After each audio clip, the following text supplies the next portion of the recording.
एक दूजे के वास्ते। क्योंकि तुम्हें यूएस जाना है, पर सोचो अगर तुमने भी आर्मी ज्वाइन कर ली तो। अरे यार सुनो, तुम ना ये ट्राई करो, देखना तुम्हारी जिंदगी पलट जाएगी। मैं तुमसे क्या बात कर रही हूँ और तुम होगी, कभी फोकस नहीं होता ना तुम्हारा श्रवण। अब ज्वाइन करने का तो नहीं, पर हाँ मैंने ना अभी तक आर्मी के बारे में एक चीज जरूर सोची है। क्या? कल को तुम जब मिशन पे जाओगी ना, बिल्कुल विजय अंकल की तरह, तो मैं तुम्हारा वेट करूंगा, और जब तुम वापस आओगी लौट के तो मैं तुमसे ऐसे मिलूंगा। बातें करना तो तुम हमेशा से जानते थे, आज सैल्यूट करना भी सीख लिए। वाह श्रवण वाह।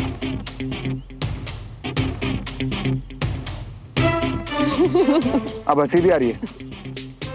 अच्छा अच्छा बच्चों, सुमो सुमो रुक, सुमन।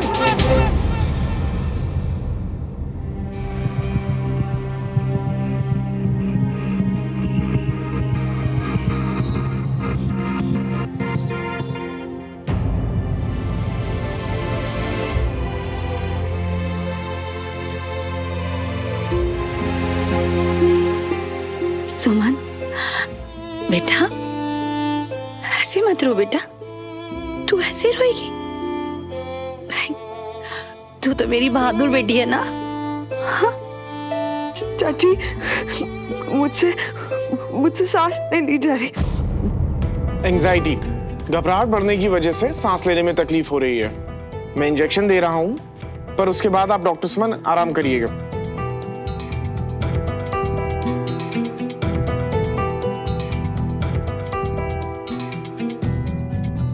Take rest. Thank you doctor.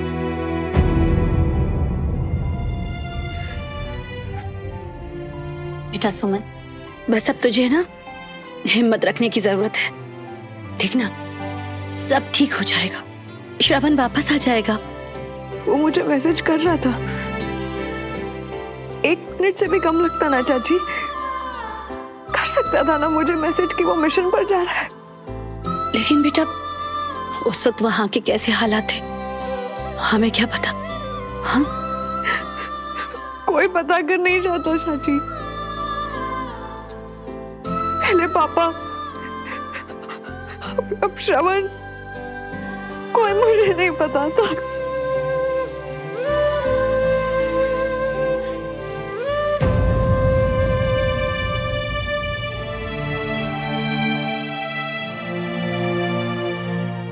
जय हिंद सर।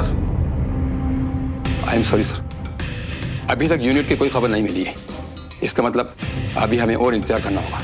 आप परेशान मत होइए, अभी तक बुरी खबर भी नहीं मिली है, ये भी गुड न्यूज है। और कविता जी के लिए डॉक्टर? सर, कैंटोनमेंट से डॉक्टर गिरेवाल किसी पेशेंट को चेक करने के लिए यहीं कहीं आसपास आए हुए हैं। इमरजेंसी में आंटी के चेकअप के लिए मैंने उनसे रिक्वेस्ट की है, वो आते ही होंगे। Thank you. इट्स ओके, ये तो हमारा फर्ज है। बिल्कुल सही कहा कैप्टन बस्सी। फौजी जब देश के लिए लड़ने जाता है तो इसी भरोसे पर कि उसके पीछे उसकी फैमिली का ध्यान रखा जाए, और हम उनकी फैमिली के लिए जो भी कर सकते हैं वो करें। मैं आप लोगों के लिए चाय भिजवाता हूँ।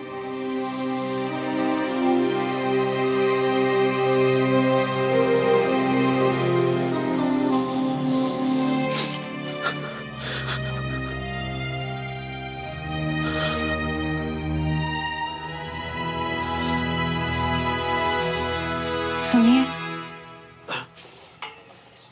वो झुमरी थोड़ा मार्केट चलेगी तो मैंने सोचा मैं ही कर देता हूँ, चाय बना देता हूँ। अब तुम जाओ, मैं लेके आता हूँ चाय।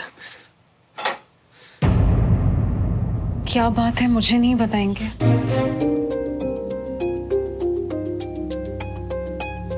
देखिए, मैं आपका तो कम तो नहीं कर सकती हूँ, लेकिन बांट तो सकती हूँ ना। और फिर क्या पता कि शेयर करने से शायद आपको थोड़ा सा बेटर फील हो, है ना? कुछ ठीक नहीं कर पाया रागनी में। बड़ा बोलता था सब ठीक कर दूंगा, सब ठीक कर दूंगा, सब खराब हो रहा है। उधर भाभी भाई साहब की और परेशानी बढ़ा थी। कल तुम भी चली जाओगी, फिर क्या करूंगा? हाँ, मेरा कल का टिकट है, लेकिन मैं कल जा नहीं रही हूँ। क्या हुआ? सब ठीक है ना? आप सब लोगों को ऐसी हालत में छोड़कर कैसे जाऊं? ये मेरी भी तो फैमिली है ना। अभी भाभी कैसी हैं? भाई साहब बात कर रहे हैं। चाय मैं कर देती हूं। ले। मैं करता हूँ, तुम जाके भाभी को संभालो। ठीक है।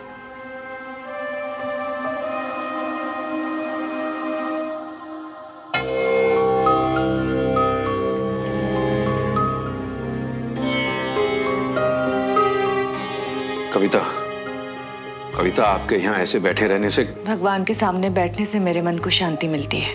जब तक मेरा श्रवण वापस नहीं आ जाता, मैंने नहीं हिलना यहाँ से। अरे पर कविता, भगवान भी नहीं चाहेंगे कि तुम भूखे प्यासे ऐसे यहाँ। आपको खाना है तो आप खा लीजिए, मुझे कुछ नहीं चाहिए। भगवान ने मेरी हमेशा सुनी है, आज भी सुनेंगे, देखना आप। आ जाइए डॉक्टर साहब। डॉक्टर साहब यहीं आ जाइए। बहुत देर से मनाने की कोशिश कर रहा हूँ पर यहाँ से हिल नहीं रही है।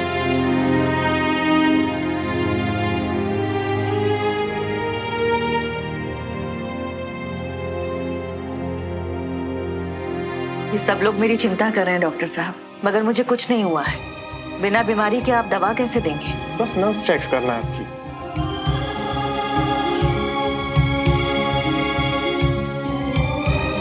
माफ कीजिएगा, आपको तकलीफ हुई, अचानक ऐसे आना पड़ा आपको। ये ड्यूटी है मेरी, इसमें तकलीफ कैसी? और वैसे भी यही पड़ोस में ही तो था। पड़ोस में डॉक्टर साहब? हाँ, आपके बगल में तिवारी। डॉक्टर सुमन की अचानक तबीयत खराब हो गई थी, मैं उन्हें ही देखने आया था।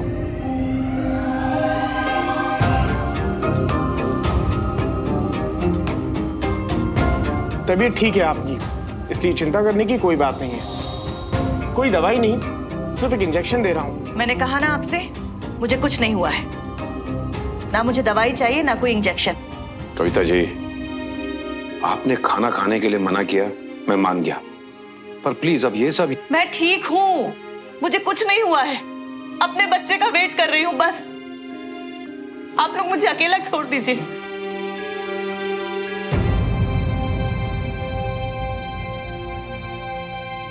ये इंजेक्शन मैं यहीं छोड़ देता हूँ। जब भी मैम तैयार हो, आप किसी भी डॉक्टर को बुलवा के इसे लगवा लीजिएगा, और इन्हें आराम की जरूरत है। अच्छी बात है डॉक्टर।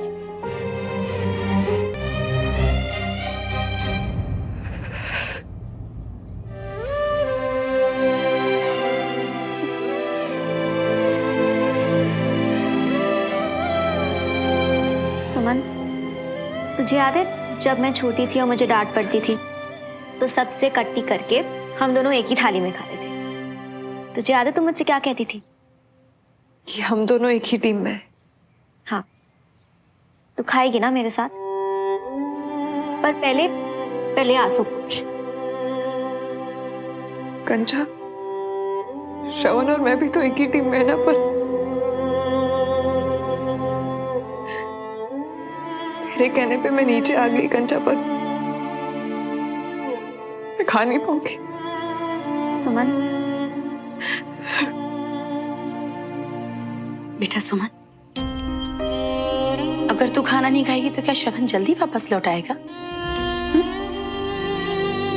बेटा, इंतजार करने के लिए भी तो ताकत की जरूरत पड़ती है ना। अगर तू बीमार पड़ेगी, कमजोर होगी तो हम लोग कितने परेशान होंगे। आई एम सॉरी चाची, मैं आपकी परेशानी की वजह कभी नहीं बनना चाहती थी, पर शायद मैं आप लोगों को समझा ही नहीं पाई कि मेरे लिए श्रवण। नहीं बेटा, हम ही नहीं समझ पाए तुझे, लेकिन आज जो तेरी हालत देखी ना, तो लगा कि शायद हमें तुझे और समझने की कोशिश करनी चाहिए थी। बेटा सुमन, तू एक बहादुर फौजी है, बिल्कुल वैसी जैसे तेरे पापा चाहते थे, हमारे विजय भाई साहब। पता है सुमन, तुझे हर मुश्किल से लड़ना विजय भाई साहब ने सिखाया। बेटा, अगर तू ऐसे खाना पीना छोड़ेगी ना, हमें लगेगा कि हम में ही कोई कमी रह गई। नहीं चाची, आपने और चाचू ने तो हमेशा मुझे बस हिम्मत ही दी है।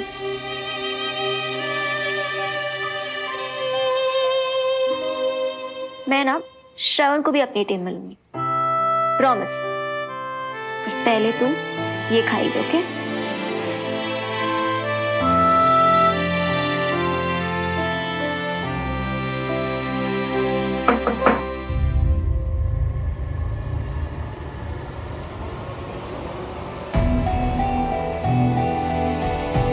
माफी चाहता हूँ ऐसे अचानक आने के लिए।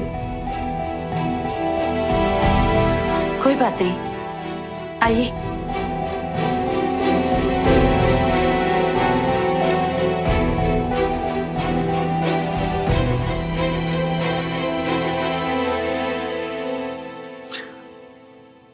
किसी अपने की तकलीफ के बारे में सोच कर ही सांस लेना कितना मुश्किल होता है, समझ सकता हूं मैं।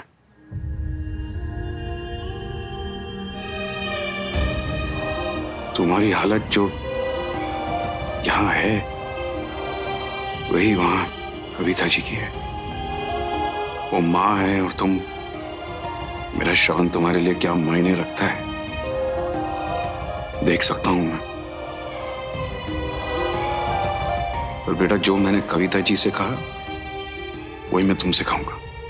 इस वक्त हमें श्रवण के लिए अपना ध्यान रखना है। बीना जी की बात मान लो, सही कह रही हूं। कुछ खा लो। डॉक्टर ने मुझे बताया है कि तुम्हारी तबीयत कितनी खराब है।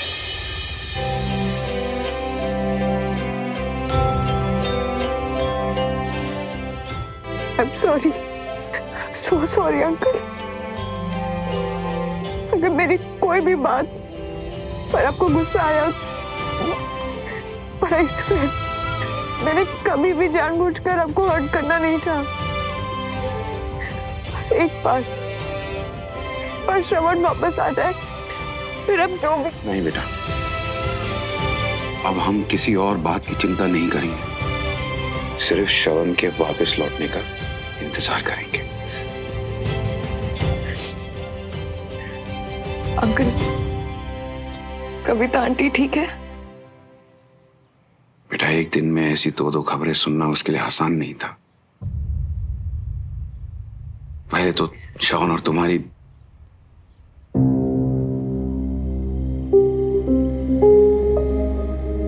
और फिर श्रवण के लापता होने का जो यूनिट वालों ने सुनाया, बेचारी सहन नहीं पाई। भगवान के सामने भूखी प्यासी बैठकर मन से मिन्नतें मांग रही है कि श्रवण वापस आ जाए। डॉक्टर साहब इंजेक्शन भी लाए थे, पर आंटी जी ने वो भी नहीं लगवाया। पर डॉक्टर साहब फिर भी इंजेक्शन छोड़ के गए। अगर आंटी जी का मन बदल जाए तो। मैं बस यही कहना चाहता हूं कि इस वक्त हमें हार नहीं माननी है। अपना ख्याल रखो। मैं चलता हूं।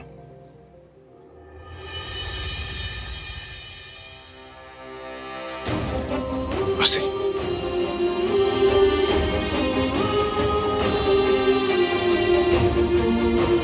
अपने जवान बेटे की ऐसी खबर सुनकर तो कोई भी माँ, बेचारी कविता जी, भगवान उन्हें हिम्मत दी।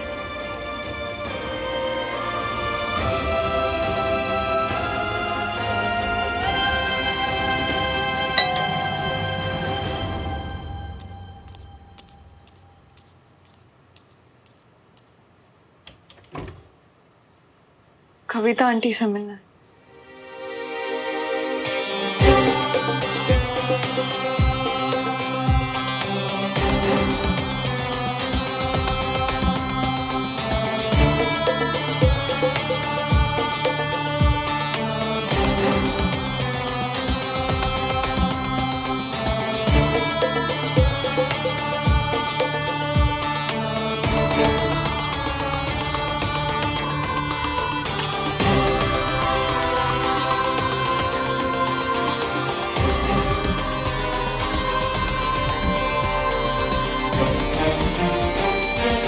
तुम क्यों आई हो यहाँ? जाओ यहाँ से। मैं सोच रही थी कि अगर मुझसे सांस भी नहीं ली जा रही है तो एक माँ का क्या हाल हो रहा होगा। भगवान शायद आपकी दुआ सुन ले। उनसे प्लीज कहिए ना कि हमें हमारे श्रवण से मिला दे। मुझे पता है कि मुझे मेरे बेटे के लिए क्या मांगना है। तुम जाओ यहाँ से। वैसे भी श्रवण की जिंदगी में जब से तुम आई हो हमारे दिन खराब चल रहे हैं। प्लीज अब जाओ।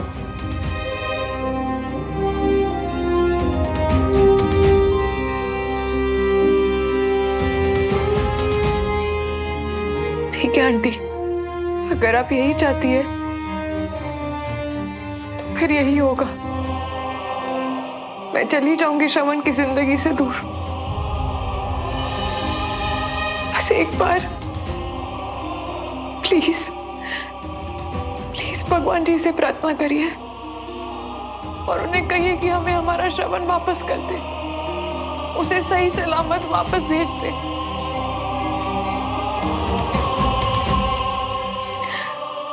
और फिर मैं यहां से उसकी जिंदगी से हमेशा चली जाऊंगी।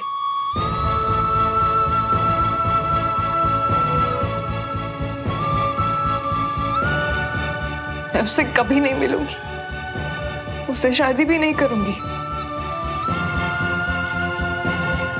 प्रॉमिस।